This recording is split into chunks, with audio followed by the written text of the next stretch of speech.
If we can go to the third row over there. Yeah. Thank you very much for coming. I wanted to ask you about the growth of the NBA and if it has the possibility to challenge the NFL.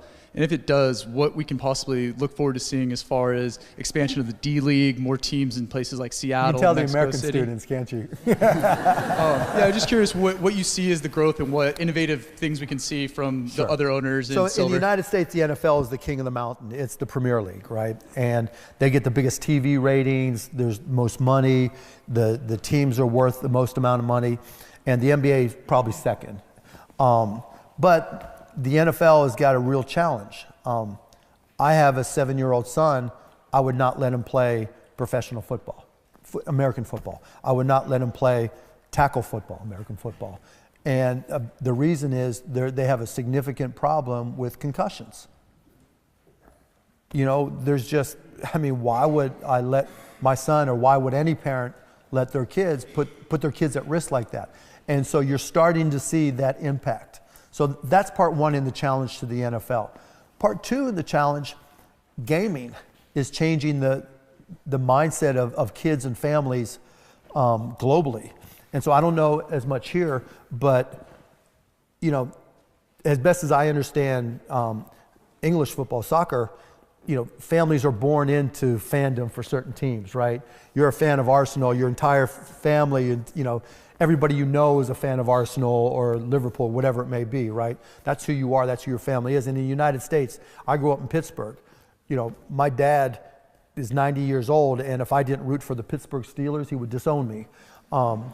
But that's the way I grew up. My son now, when I try to get him to watch a football game, a Dallas Cowboys game or Steelers game, he's playing Minecraft.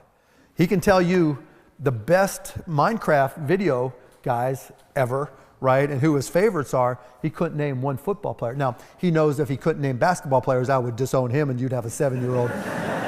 There'd be a little 7-year-old named Jake roaming the streets, but you think I'm kidding.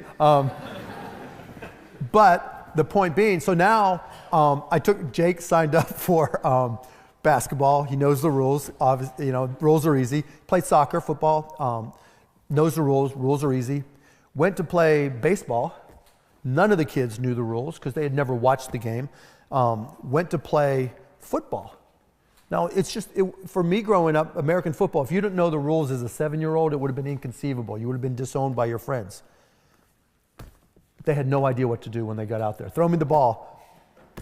No idea. So to the point, it's going to be much more difficult to build NBA fans, and I think even Premier fans, you know, English football fans, and NFL fans, because kids, we grew up, even at your age, with the television in the living room, and you watched sports on TV with your parents, or you just watched it because it was there. Now we all have a screen, and we're watching what we want to watch. And they're playing games, and we're doing, you know, there's different activities.